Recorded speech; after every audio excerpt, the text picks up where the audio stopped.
Well, hello, and welcome to the Ministry Connection Podcast live hangout on air. This is our once-a-month live conversation where we talk about just different topics every time, sometimes a couple different topics, but it is an element of what we do with the Ministry Connection Podcast, a weekly podcast to help build community and facilitate discussion among independent Baptist ministry leaders. And this week on our Ministry Connection Live Hangout, we're going to be talking about the current state of independent Baptist writing, independent Baptist publishing, and a little bit about just independent Baptist just reading choices. You know, what are we reading, and why are we choosing those books, and things like that. And then I think, in my opinion, we're going to go a little bit in the direction of just overall independent Baptist content production. And so that would venture into writing in the form of blogs, in the form of articles in magazine publications, as well as, in my opinion, one that's an element of content production that's left out a lot, and that is podcasting. That's another form of content production where independent Baptists are few and far between, if we could say it that way. So this month on the Hangout, I've invited a few guys to join me, and so far as we get things started, it's just myself. My name is Brian Reese. I'm the host of the Ministry Connection, and I also have with me tonight Matt Lyon. And just to give you a little way of introduction, is Matt was supposed to join us for the whole thing last month. Those of you that make it a habit of watching, Matt was supposed to join last month, and we had a few issues with the tech. So we got it all figured out, straightened out, ready to go for tonight. But Matt Lyon, why don't you introduce yourself and let everybody know a little bit about who you are and what you've got going on in your life right now. Yep, Matt Lyon. I was born and raised in Maryland. My dad's an independent Baptist pastor there. He's been a pastor for about 35 years. Currently, I'm working on a PhD in Baptist history at Southern Baptist Theological Seminary, and I've finished my classes, working on my dissertation, which will be on John R. Rice and his view of Scripture. Well, wonderful. The hashtag that's right above my finger here is the way we can communicate some tonight. If you want to participate and just give comments along the way, you can do that tonight at hashtag Ministry Connection. If you tweet with that hashtag, then I'll be keeping up with that through the night, and we'll be sharing some of those tweets with everybody in the conversation. And so go over there and do that. Also, another way you can participate tonight, and let me say with this hashtag, if you're over at ministryconnectionpodcast.com/live, and you've got the video right in front of me, I think I'll make myself full screen. If you've got the video in front of you, just underneath the video, there's a button down there that says Join the Hangout. And I want to invite you to come and participate in the conversation tonight with us. And you can participate in the conversation with us by clicking that button down there. If you're at ministryconnectionpodcast.com/live, join, where it says Join the Hangout, you just click that button. And if you click that button, it'll take you to the Google Plus event page.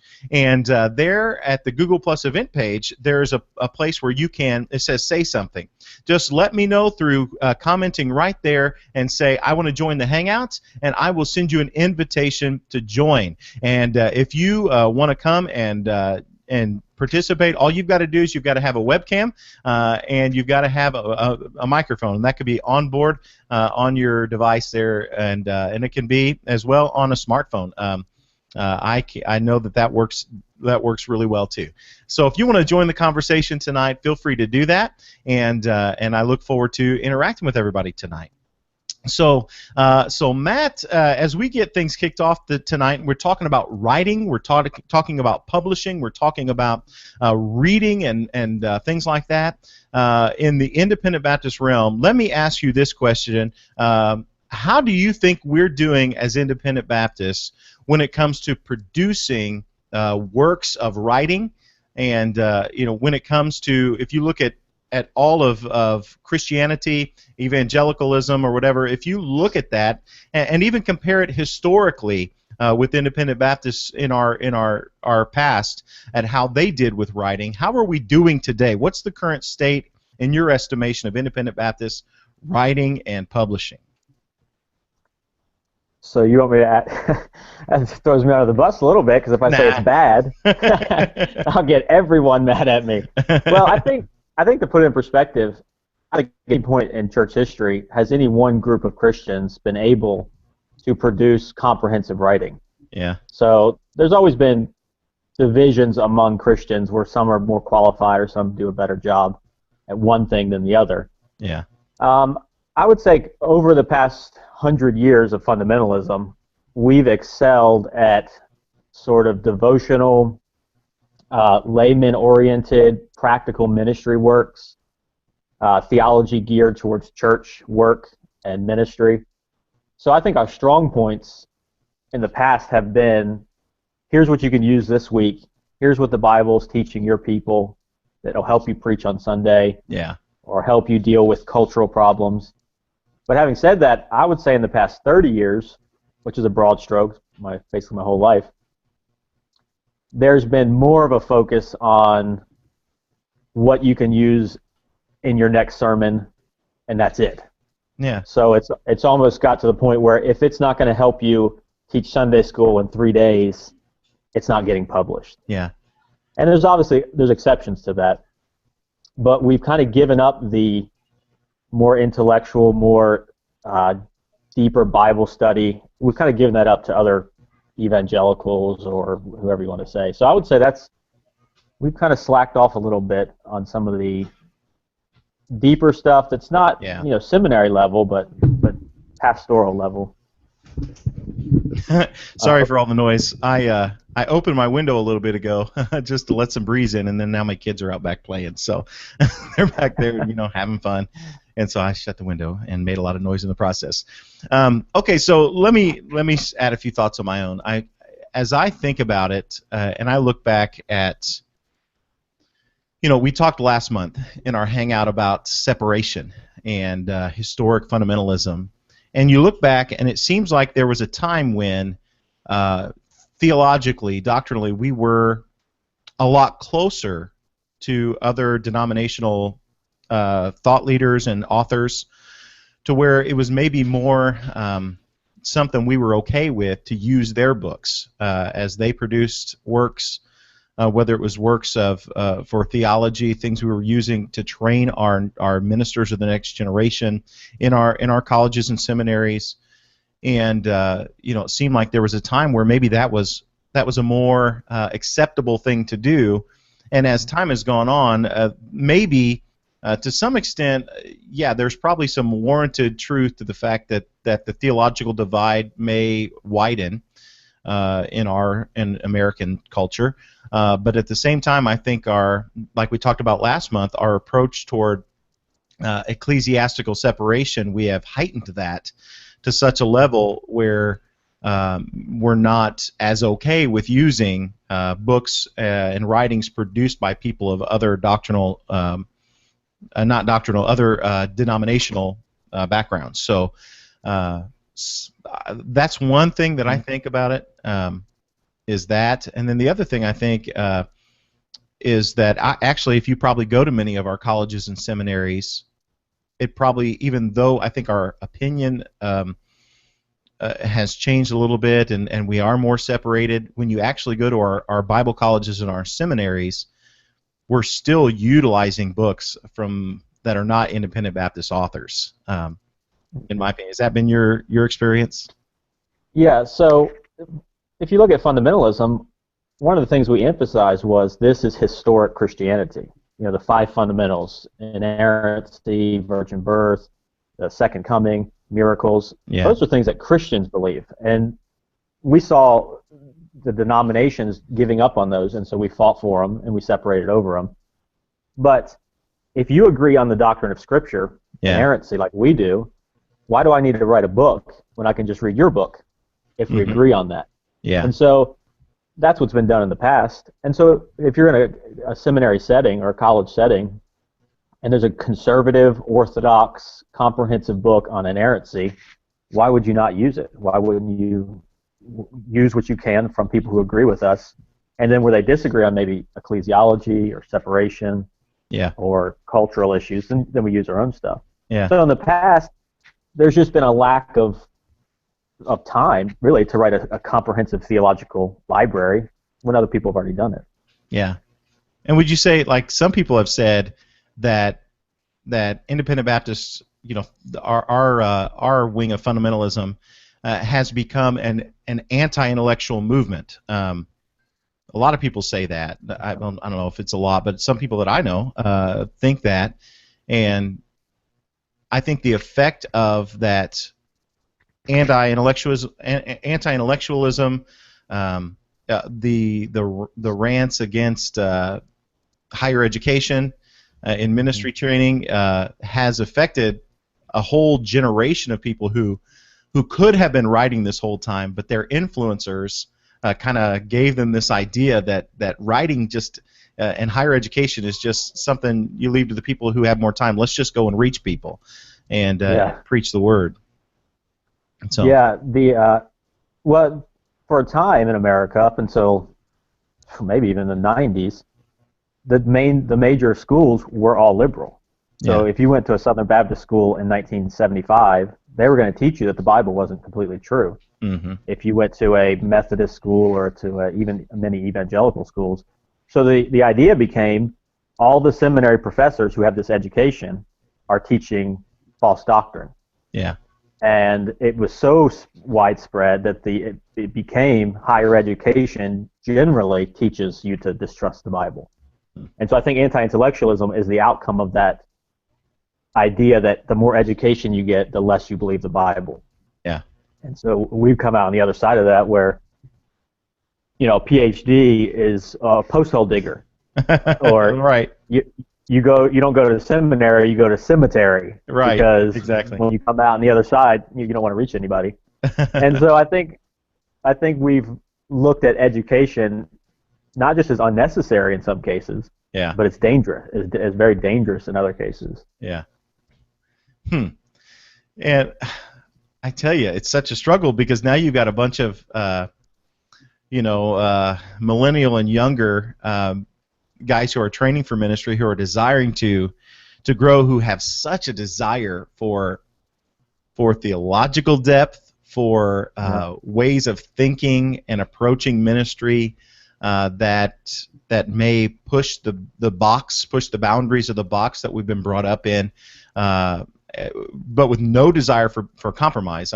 We can obviously, I think that's a statement we can make, but now there's no resources and for us to read, and it's unfortunately, I think it's had an effect that has caused many of our people who are training for ministry and theological positions, whether it's teaching Bible in a Christian school or pastoring or teaching in college or seminary, to look other places to read. And I would honestly say that, and I want to hear what you think about it, is that there's all these people who are bemoaning the influence of all these other denominational thinkers and people who don't agree with us on other issues. They're bemoaning the fact that the young men of fundamentalism are becoming, in their opinion, liberal or compromised, but because of their lack of production of quality content for us to consume and grow with, that's where we've gone, because that's where it is. And so you can bemoan all you want, but maybe this is a facetious question, but then where does the fault lie that we've gone there and been influenced that way, if that's the case? Yeah, so let's say I'm a fundamentalist and I want to teach my people a Wednesday night course on inspiration of the Bible or inerrancy, which, fundamentalists are strong on that as you can be. And so you say, okay, I want to go study this subject. What books are you going to get? Yeah. Can you name one independent fundamental Baptist who wrote a theological work on the inspiration of Scripture? Oh, Gail Riplinger. No, I'm just kidding. Yeah, we used to believe that women shouldn't be allowed to teach people, teach men, but I'm not sure what happened to that. So Yeah. the last, yeah, the last book that was written by a fundamentalist that was comprehensive was John R. Rice. Yeah. He wrote Our God-Breathed Book. And so this is just a basic subject. This isn't talking about, millennial reign of Christ and eschatology or the covenants in the Old Testament. This is just basic inspiration of the Bible. Yeah. So if we're not going to write it, you can't tell pastors not to study the subject. Yeah. And so where are you going to go? You're going to go pick up John Piper. You're going to go pick up John MacArthur. You're going to go pick up some Southern Baptist. And I'm not sure what the other option is, other than just ignore the subject. Yeah. And so I think young guys are kind of in a rock and a hard place. On the one side, we're told not to associate with people who aren't like us, but on the other hand, we don't have anything that's helping us kind of go deeper with this. Yeah. Yeah. Okay, and except for Gail Ripplinger. That's right, and I'm sure there's other stuff, but and I've got a handful of books. I know there's books on the subject, but yeah, I think that's right. I mean, that's what we're going to do. And I know there's the folks that are watching tonight. As we're talking, if you've got thoughts and ideas on the conversation, if you go to Twitter and tweet with the hashtag Ministry Connection.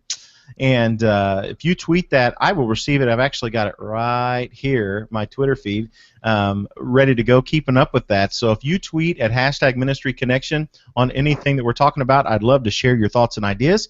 And also I want to throw out the opportunity that I'm open right now to bring somebody else into the conversation to participate with us. If you're out there in the live viewing audience and you want to join us, if you are at ministryconnectionpodcast.com/live, just under the video, there's the button Join the Hangout. Click that. It'll take you over to the Google Plus event page. I don't know any easier way to do this. If I could, I would. But over at the Google Plus event page, there's a section that says Say Something. If you type in that, I want to join the Hangout, or add me to the Hangout, I will invite you to come, and you can be right here with us, and we can see and hear you, and you can participate in this conversation in the Hangout with us. So go do that. Either one of those. Tweet at the hashtag or request to join, and we'll invite you in. So we were talking about going other places because there's not much. Now, I think there was a book at one point in time, and I don't know if I could pull it up, but recently, by Striving Together, there was a book by R.B. Ouellette, maybe a more sure word, when it comes to the Bible. Right. Did you see? Have you ever seen or read that? I haven't read it, but I've seen it. Yeah, I haven't either. Yeah. So there may be stuff there that we have not read, that we're not aware of. Even that, though, I talked to R.B. Ouellette about his books, and I'm not sure about this book, so I'm making a broad statement here, but many of his books are sermon series that he preached that he would then compile and edit and put into a book format. Yeah. Which I think is helpful. I think, preaching and the information you give there is helpful. We do it every week. But I think there's a different kind of book between a sermon series and a theological, an actual manuscript book. Yeah. And I don't think we should confuse the two. There's a place for both of them. But when you're looking for kind of comprehensive theological, biblical doctrines, a sermon series is not going to be sufficient. Yeah. And that brings up a good point, because as I look out, and I appreciate what the independent Baptist publishers are doing. We may kind of talk about which ones there are out there, but we're talking about Striving Together, and specifically a more sure word, R.B. Ouellette, and how he says he uses sermon series. My experience with Striving Together, as I've read some of their books, is that seems to be my impression of what many of the books are. That they produce are sermon series, and I would say that many people like that I've seen Dr. Jeremiah, David Jeremiah, Dr. Tony Evans. I've seen James McDonald. A lot of those people. That's what they do too. Yeah. And I don't know if they preach from a manuscript, or if it's just some transcriptionist who takes the sermon series and transcribes it, and then somebody else edits it and then they publish it. But that seems to be pretty common, and I would have to say yes, there is a difference between the two. Yeah, and I think part of it is understanding that we're all given different gifts. So if you're gifted in preaching and communicating practical applications from Scripture, then go ahead and write like that. You know, some people, like that's what Spurgeon did for the most part. So we read Spurgeon to this day, just a collection of sermons. And so if you're gifted as a preacher, then I don't think there's anything wrong with printing out a publication of your sermon. Yeah. I think the problem is when we say that's all we need. That's sufficient. I think that's what you give to your people in 45 minutes on Sunday morning is not sufficient for the pastor who's got to train his people. And I would say there's a marked difference between some of the sermon books that I've read and Spurgeon. The depth of thought, it's not even comparable. From what I've seen. So we had Dan Hart on Twitter. He tweeted out and said about A More Sure Word. He says, A More Sure Word is eye-opening. You should check it out. It covers a lot of ground. So Daniel Hart there on Twitter saying, a word of promotion for A More Sure Word. So, again, haven't read it, but if you guys want to check it out, it may be worth your time. So let's think for a minute from our own heads, and we'll follow Twitter too, #Ministry Connection, because you guys may know more than just our two minds can come up with.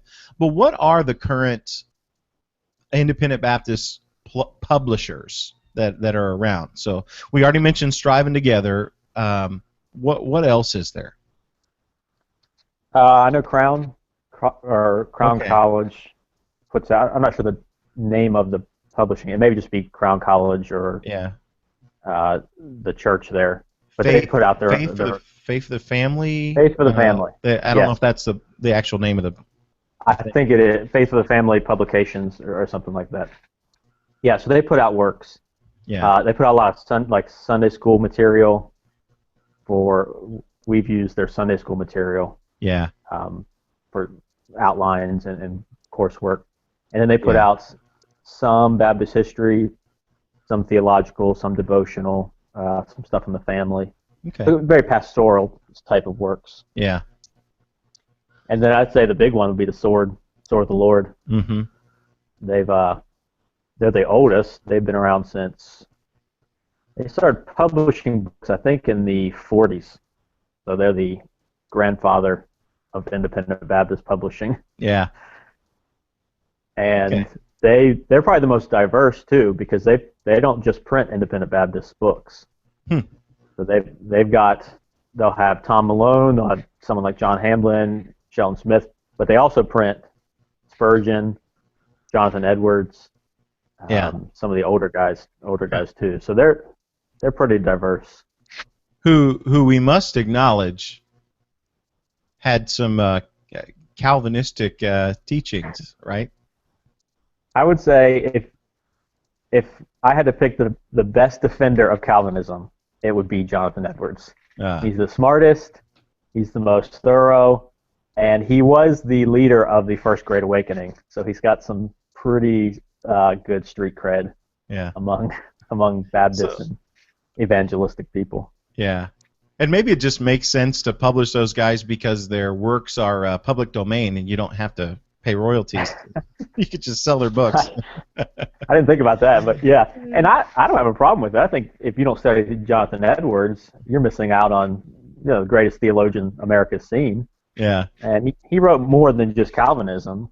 Yeah. But I think if you do include Jonathan Edwards in your publication list, you should be honest that you're not entirely down the line. Yeah.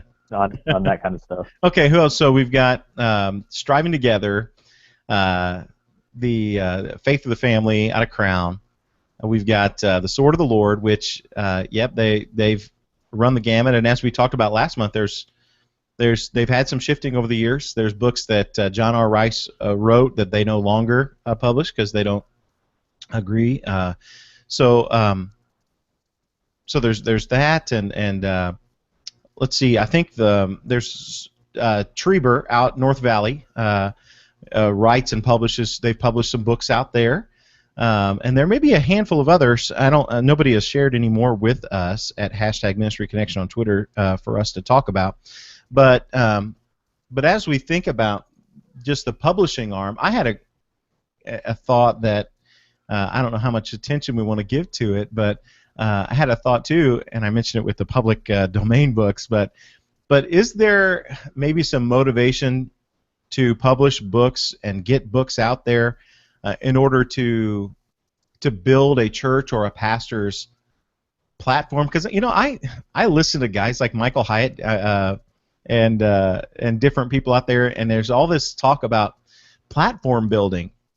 And how one of the number one ways to build your personal platform is to publish a book, and there's got to be some element where that plays a part in getting your books published, is a desire to build your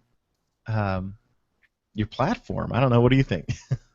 Yeah, I think a lot of that stuff is, when we talk about promotion and popularity and success, I think it's kind of two parts to it. There's the good part and the bad part. And the bad part can be, if I print a book, more people will listen to me and more people will think I'm a big deal. Yeah. And I can't deny, we're all sinful creatures, and to say that never happens, I think, would be naive. Yeah. So I think in some people, I couldn't tell you who, but putting out a book would help you become more famous. Sure. And then there's the other side of it, where you may actually have some insights that can help people, and you would like the most people possible to read your material and be helped by it. Yeah. So I think the challenge would be not to discern who's doing that, but to warn everybody. If you let sin in, you're going to try to promote yourself. But if you keep sin out, then you're going to try to help people. Yeah. So I think we all want to have a blog that everyone reads, and have a podcast that everyone listens to. And I think it's up to us to decide, or to walk in the Spirit and help people, as opposed to walking in the flesh and try to be the coolest person on the internet. Yeah. Yeah, I think you're right. And so I brought the whole topic up, not because I think I can look at people and say, oh, I think they're doing it, but I think it is a temptation.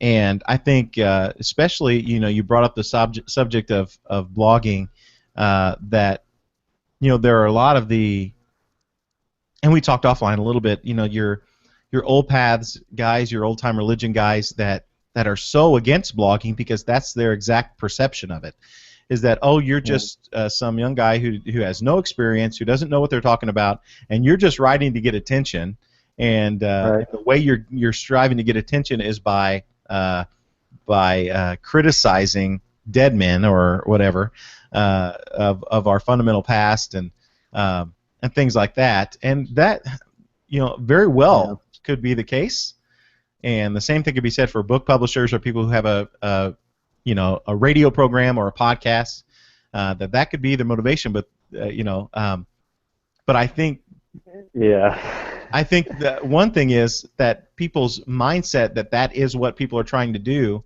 has also prevented a lot of people from saying, well, to fill that gap, that void of stuff, is because, I think we had a whole generation of fundamental guys, honestly, that came across very self-promoting, very, very arrogant, very our way is the best way, and this is how we're doing it. We're going to write this book.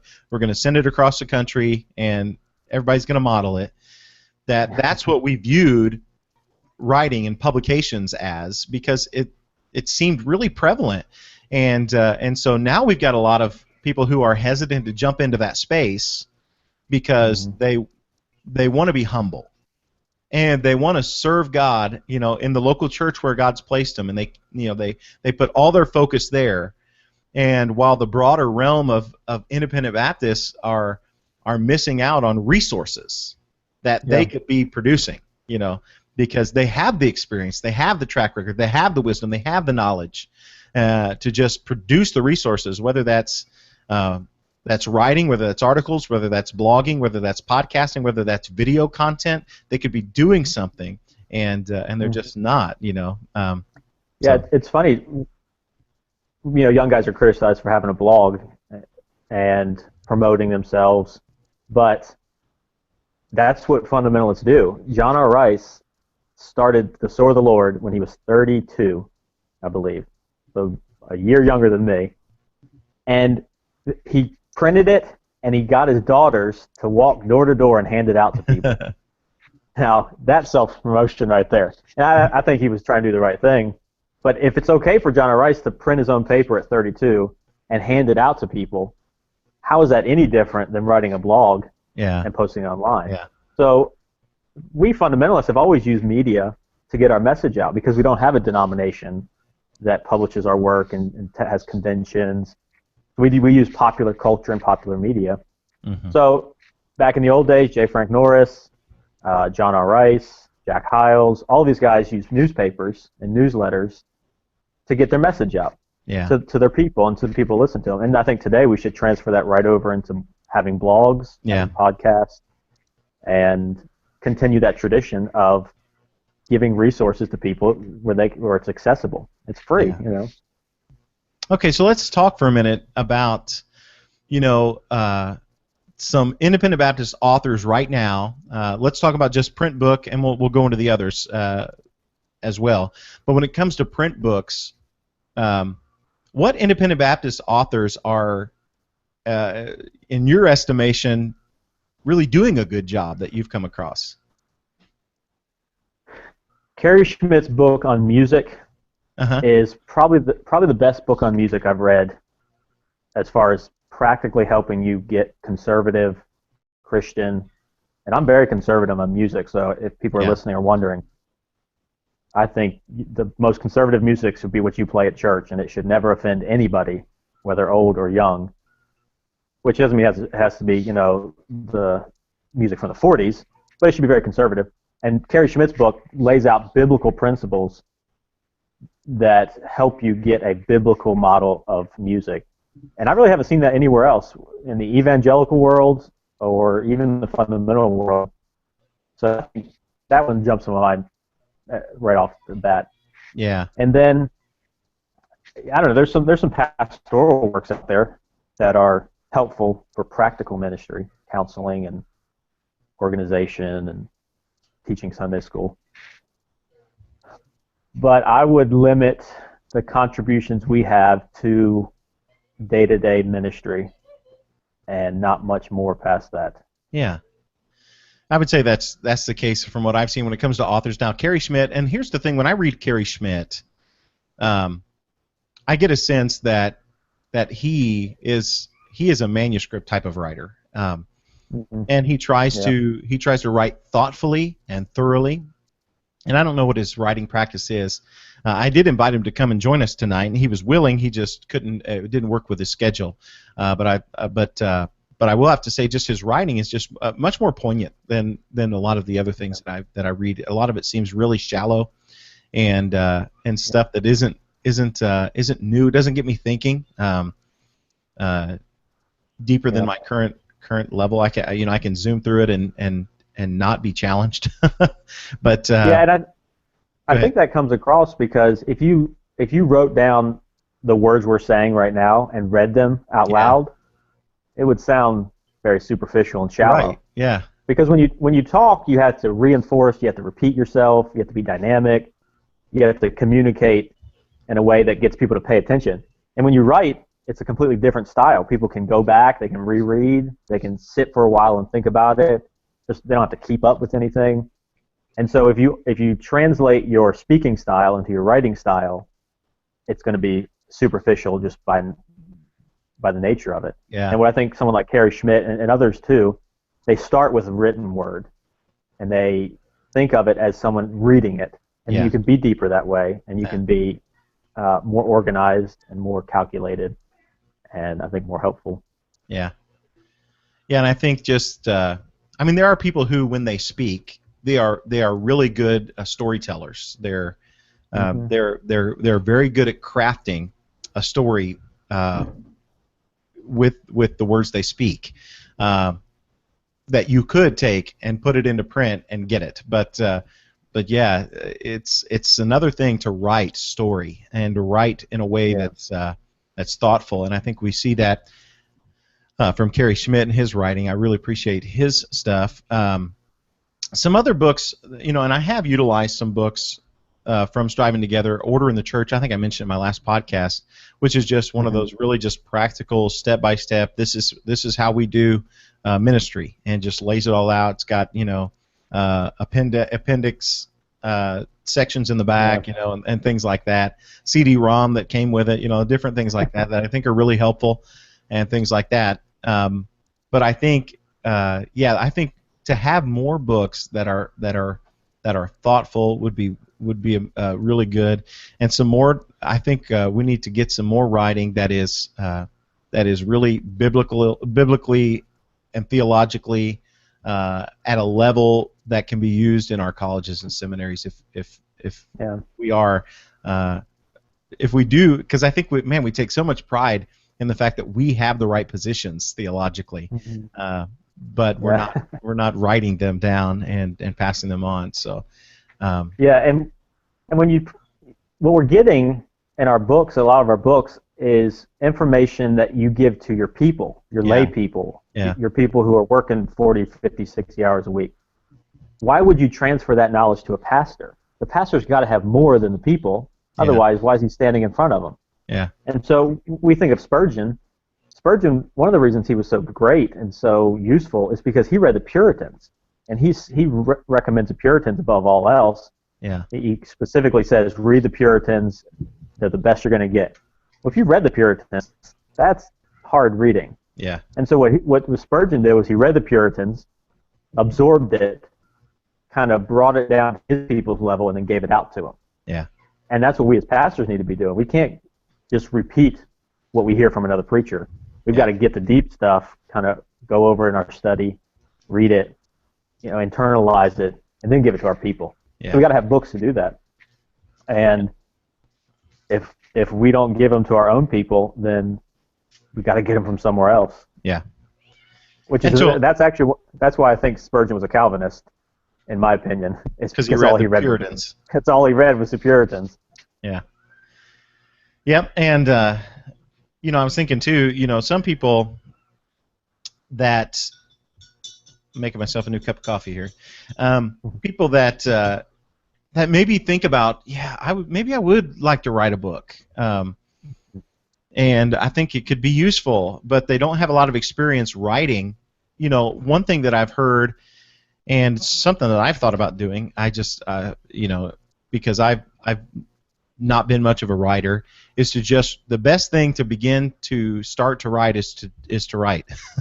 And just really simply, and a lot of the greatest writers in the world, what they do is they set a word count that every day I'm going to write so many words, and they do it, and they set that goal, and daily they do it, whether it's good or whether it's horrible, they do it because it builds in the practice of learning how to write. And I think if we could just maybe get some of our guys to start doing that, and honestly, I think this is absolutely true, that one of the best ways to start doing that is before you write a book, start a blog and start writing and producing content that's useful, that's helpful, and gets you sharpened in the skill of writing, so that you can produce something on a larger scale, like a book.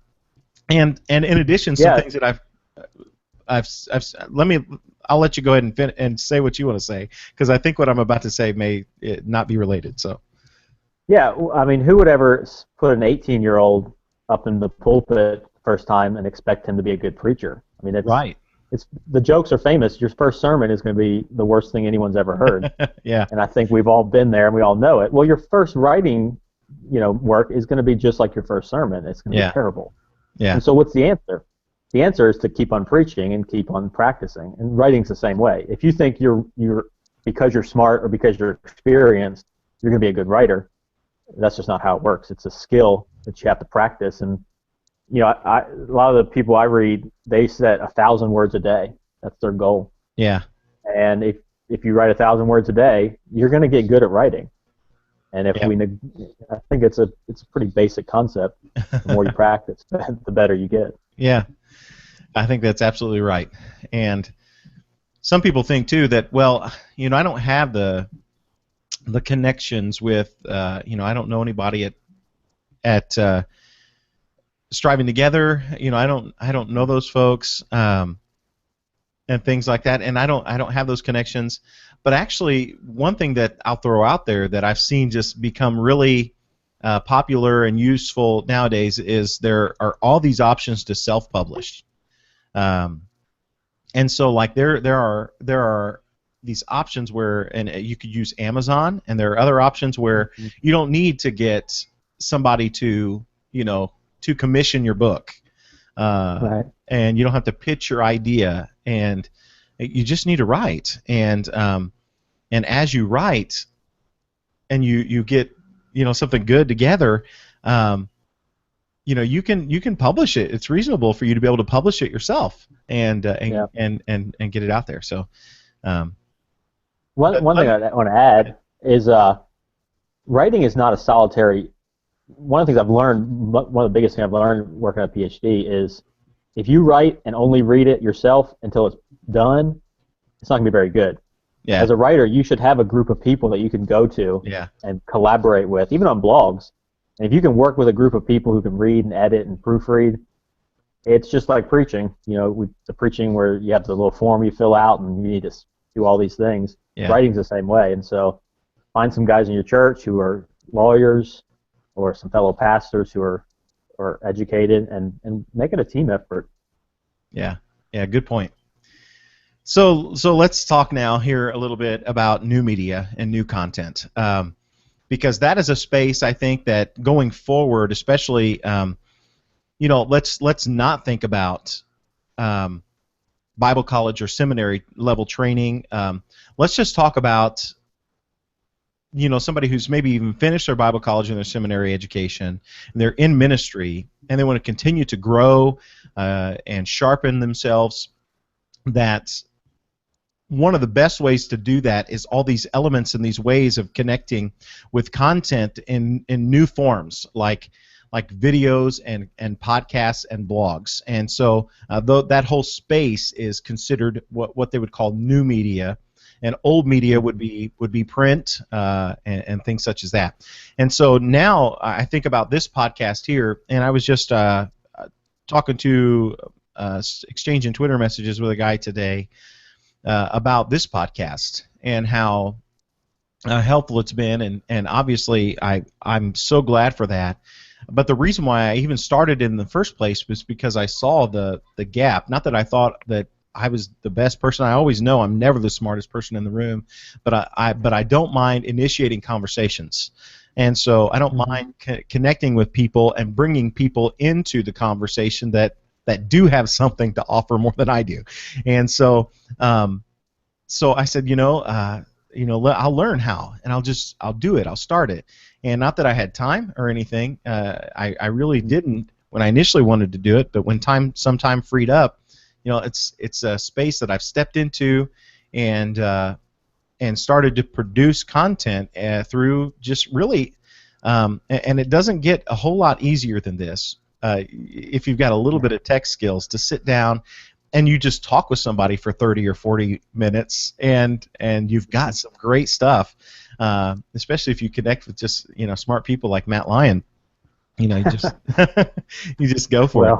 But yeah, and you have this conversation, and you've got access into the thought process, into the mind of somebody who's been in ministry for a lot longer than I have, and they can share their thoughts, and it's something you can listen to. And I think there are so many people out there who could do exactly what I'm doing, and I would love to have them do that. I don't know if you obviously we're heading into the 2016 presidential season and politics, but with the GOP, you had Ted Cruz enter the race really early. I think he may have been the first person, but every time somebody else enters the race, he always responds with some kind of statement like, I'm so glad they're they've entered the race. They've got so much to offer, and I look forward to seeing what impact that they can have on whatever. And it's like, there is no way on earth that I would view other people who are independent Baptists starting podcasts as like not a good thing. There is, I mean, so many perspectives, and there are probably so many people out there who could do a million times better than what we're doing here, that I would be like, come on, you need to get out there, because podcasts are something that I mean, you Google it or something, and everybody says podcasts are on the rise.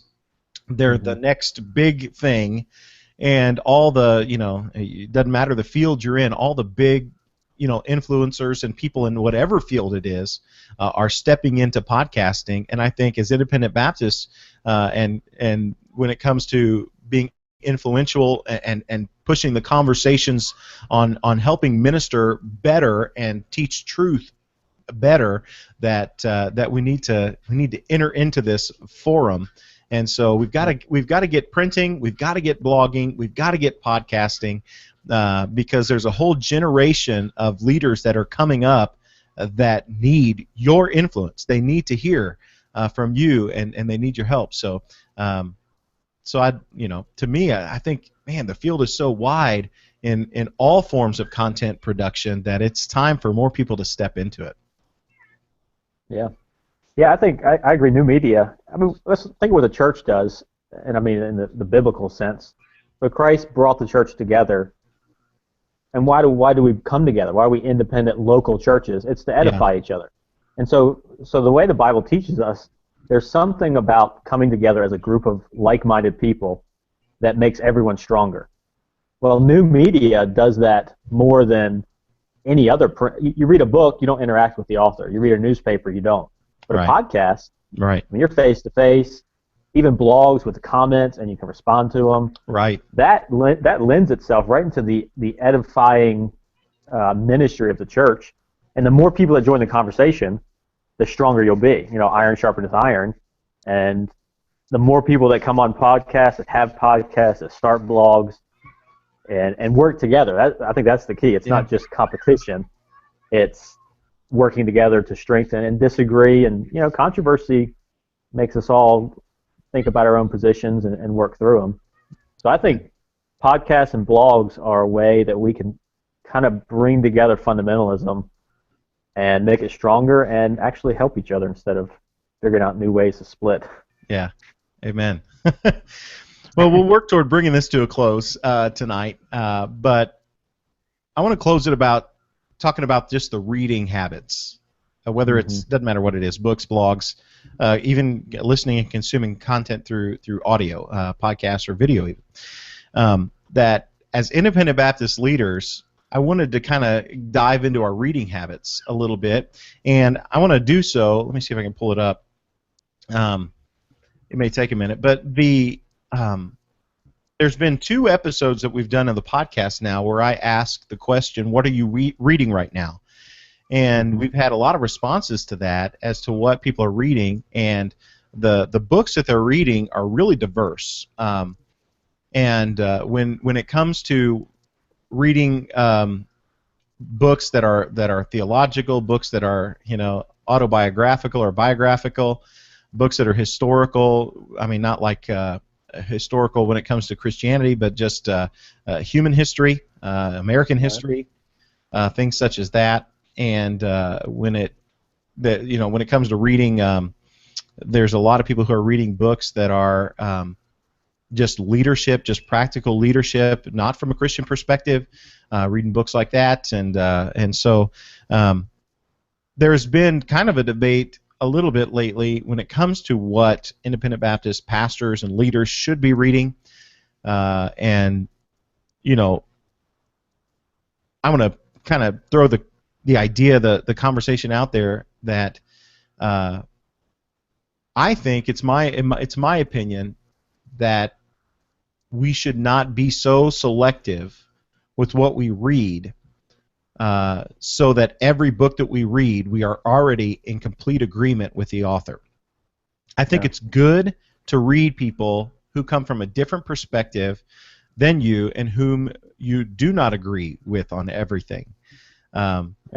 And I think it's also good to read, there is an element where people are operating in elements of in areas of leadership, in whether it's in corporate society, where they are very wise, and things that we can learn from them, So, and then also there was a big debate recently about whether we should read authors that use other versions in their books, and that you should never read a book that quotes anything other than the King James Version, and so just I don't know, a lot of thought on that. So you got ideas? Yeah, I'll make my strongest statement here. Okay. It's unwise to limit yourself to people who believe just like you. Yeah. And if you're not reading people that are outside of your tradition or outside of your particular position, then you're limiting yourself, and you're either arrogant and you think that you know everything and your position's right in every area, or you're going to be ignorant because you don't know what other people are saying. And so Spurgeon himself said you should read as widely as you can. Yeah. And if you only read King James only, you need to rule out John R. Rice, you need to rule out Jack Hyles, you need to rule out Lee Robertson, you need to rule out pretty much everyone before 1980. Which, if you think that fundamentalism from 1980 to the present is the only real Christianity that you can learn from, I don't know what to say to you at that point. I think you basically said that basically Jesus got everything wrong in the church from AD 30 or AD 90 until 1980. Yeah. That's a long time to disregard everything there. And so if what's the cliche? Leaders are readers, and if you're not a reader, then you're not a leader. And if you only read people that agree with you, then why are you even reading them in the first place? Because you already agree with them. So it's kind of this echo chamber of affirmation of your own position. Yeah. So it really bothers me that this recent move to where you shouldn't read anything that's not exactly like you. I think it's dangerous. I think it's hurtful, and it's not becoming leadership. Yeah. Well, let's see what Aaron has to say. Yeah, there's Aaron. What happened, man? Hey, I am sorry. You're in Indiana, and your Indiana time always confuses me. So, can you actually hear me? I've got this mic on. Oh yeah, we hear you just fine. Yep. Great, man. I'm sorry about that, but it sounded like it's been really interesting. Yeah, we've had a great conversation. So, and we're about to bring it to a close, really. Okay.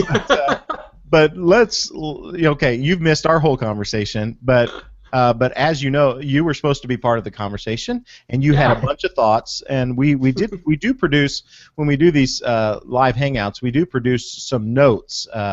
We produce a document that shares everything that we want to talk about, so that we can kind of narrow our conversation down. And Aaron, you had some thoughts that you shared, and I want to give you an opportunity to just say a few things, some things about books when it comes to Independent Baptists, or even broaden it out a little bit, but our authors, our writing, our publishing, and things like that, and where the current state of things is and where it needs to go, and some thoughts that you've had. So take it away. Yeah, all right. So this is going to sound like just a horrible ramble, I think. Are we on a time limit? Are we going for a certain amount of time here? Well, there really is no time limit. We were shooting for 7 to 8 p.m. and so my Eastern Standard Time. So that's you got 4 minutes, but there's no time limit. We'll just go till we're done. All right, we'll see what we can do here. I caught the end of what you were saying about reading only those people who agree with us, and I didn't know that was a recent movement. But really, what I've got to say is it's just more of a question, and that has to do with the fact that there seem to be no Independent Baptist writers being published on a large scale. It seems like the only Independent Baptist writers that are being published are being published by Independent Baptist publishing houses. Right, yeah. Okay? And, when it comes down to things like peer review and it comes down to quality control and things like that, that's not a big deal because, I've read a lot of the stuff that's been written, and it's of varying qualities. And what I mean is this: some of the books. Let's just take Striving Together, for instance, since it's kind of the biggest one on the scene at the moment. Some of the books that I've read, very good. Read like somebody sat down to write a book and communicate an idea. Other books really feel like compiled sermons that have been glossed over afterwards to try to tie them together into a book.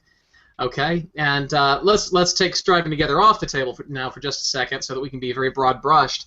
But the idea seems to be, okay, we're going to have a conference, we got to release a book by a conference, we got to publish a book by a conference, so let's not only start a publishing house to publish our own books, but we're going to be the only ones writing the books that are published by our publishers for our conferences. Well, that's really good. If you can gather several thousand pastors who are going to buy your books and distribute them to their churches. But is that writing? Is that making a real difference with the truth? Now, if we're trying to feed one small little group of, and I'm saying little in relative terms, if we're trying to feed our flock, our tribe, great. That's, and I think that's taking place, and I think there are some books coming out that serve that audience quite well. But what I want to know is, what independent Baptist writers are being published by Zondervan or Moody or InterVarsity Press or Baker Academic? Because here's the thing: independent Baptist pastors are reading from these publishing houses. Yeah. And I don't want to pick on independent Baptists because, I think like the Reform guys, TGC and T4G, I mean, Crossway seems to pretty much exist for their stuff. Okay. Sure. Yep. New Growth Press is another one, and I suppose this is kind of widespread. But at the same time, I'm just asking, what would it take for an independent Baptist writer to write something that has a broader appeal than just the people who go to independent Baptist pastors' conferences? That's kind of where I just leave it, and we could kind of spin it off in a lot of different directions. Maybe the King James only has something to do with it. Maybe there wouldn't be a market for somebody who would only write and have his scripture quotations taken from the King James. That might be an issue. What does it take? And this is just throwing a question out there. What does it take for somebody to be published with Striving Together? Now, my impression, having looking at it, and again, I'm not criticizing Striving Together because there's a lot of good stuff coming out of there. My impression is I'm interviewing Paul Chappell next week, so I don't want him to cancel. Yeah, feed this to him. Feed this to him. I would love to know. First of all, I would love to know the origin of Striving Together. Okay, we know the origin of things like Sword of the Lord, their publishing arm. We know the origin of things like even a Becca book, which is still more curriculum than anything else. Yeah. Bob Jones Press would be another one there, or whatever the name of their imprint is. So I'd be kind of curious what the origin of Striving Together was and kind of the overall purpose, and if that is still being pursued. But when I look at the people who are publishing through Striving Together, well, lo and behold, it looks to be the same guys who are keynoting their conferences. Yeah, sure. Okay, so my question is, what would it take for somebody who may not be the leader of a huge church plant or huge, mega independent Baptist church, but who could write and has some very important ideas to share with the movement? What would it take for them to publish with Striving Together? And again, I go back to the King James. That's probably going to be part of it. Yeah. Yep. I do remember looking into Sword of the Lord a while back. This is like 10, 15 years ago. And, they wanted to investigate your church before they would publish you. They accepted manuscripts from all sorts of pastors, but it wasn't just you and your ideas that were being vetted. It was the church that you led that was being vetted as well. Yeah. And I think they were being very careful with certain associations. So those are just kind of some of my thoughts that are out there. You start getting into groupthink if the only people you read are the only people who are like you, and they're the only people who are writing for a certain publisher, and they're only, what I'm saying, it's all kind of very inward focused. But if the independent Baptists have something to share, well, is there a way to write this that has a broader appeal than just our own particular in-house publishing arms? Good question. Good points. I think, and of course Matt, you got something to add? Yeah, I'm a little, with going to school, I'm a little closer to the bigger publishing houses, and so I know the authors personally. Some of them are getting published, and you need to have credentials of some sort to get in the door. So on the broader scale, you got to have a really big church, maybe. or you've got to have a background in, say, history, if you want to write a historical book, or theology, if you want to write a book on the New Testament. And if you don't have those backgrounds or experience, they're not going to even look at you. And then you've got to network. You've got to be known to people. You can't be an independent Baptist your whole life and then one day show up at T4G and say, "I'd like you to print my book." So you've got to move in the, you've got to go to where the publishing houses are, and you got to make yourself known to them. And I'm not sure we're ready to do that as independent Baptists. Yeah. We'll bring things to a close here. Before we do, there was a couple things in this vast expanse that I missed sharing that came in from folks in the audience. And back a while ago when we were talking about, the platform building of authors, and Josh Tice tweeted this. He says, "It's unhealthy to assume people are writing and publishing for simply self-promotion. We must assume the best of people." And I think ultimately he's right, and I think we did come around and acknowledge that, obviously. But I think that's right. Yeah, we need to write for the cause of Christ and for the glory of God. And I think if that's our heart and that's our motivation, and I think the point that I was trying to make was that, let me switch videos here. Matt's just nodding his head. But I think the point that I was trying to make was that I think the fear is that as independent Baptists, we think, well, if I write a book, then people are going to think I'm all about promoting myself. And I said we need to get past that. That shouldn't be what holds you back from writing. It's not about that. It's about the glory of God, and you need to write because you feel like there's a truth that you have a burning passion within you to tell and to expound upon for the help of others. And so anyway, and then he also shared a series that I think, let's see if I can pull it up here, that he wanted to recommend when it comes, we were talking about reading different points of view, and he's recommending the Zondervan Counterpoints series. And those are excellent. Yeah, and I was going to ask if any of you guys have read it, but it looks like it's got, at least 28 different books in the series. And each of them, it looks like it gives 3 or 4 views of all the different doctrines, and you can read all the different views, and looks excellent. Aaron, what did you think? Go ahead. Well, I was gonna weigh in on those counterpoints. I don't know. I may have read 4 or 5 or 6 of them of the different ones. The thing that I really appreciate about that is not only do you get 3 or 4, or in one case at least 5 views on the subject, but once they do that, the other authors in that book get to interact with each statement, and then the original author gets to come back and answer the interaction, answer the rebuttals. So if you've got 3 views on the rapture, okay, so some guy has he wants to assert the pre-tribulational view. Yeah. Well, after he writes his essay, the mid-trib guy and the post-trib guy get to come and critique him, and then he gets to answer them. And then the mid-trib guy gets to make his essay, and so on and so forth. So I think it's really helpful because you not only get positive assertion, you get the give and take. Yeah. Good. Yeah, that sounds cool. Let's go ahead and wrap things up. First of all, I'll throw it to Aaron. Aaron, you didn't even get a chance to introduce yourself. So why don't you tell everybody about yourself, what's going on in your life right now, and then where they can connect with you if they want to connect with you on social media, and we'll close things out that way. Then we'll throw it to Matt. You can kind of let people know where they can connect with you. All right. So Aaron, we'll throw it to you. All right, great. So thank you, Brian, for that. Right now, I am concluding a pastorate, 9-year pastorate at Dixon's Mills Central Baptist Church in Dixon's Mills, Alabama, and I'm kind of dangerous. Going to throw this out here. Our pulpit committee is looking for candidates. So if you're interested in that, just shoot me an email, and you can get me at Aaron. That's AARON at soundsidechurch.com, and that leads into what we're doing next. We're planning to move to the Seattle area at the end of the summer and plant a church out there. So we're very, very excited about that. We've been here in the Bible Belt, and we're kind of going to the opposite culture here in the United States. So thrilled about that. You can connect with me on Twitter at Pastor Aaron C. I do have a blog, Blueprints. I've been running it for about 2 years, amcarpenter.com. I'm actually toying around with closing it down and starting something new, but I'm still writing a few things there.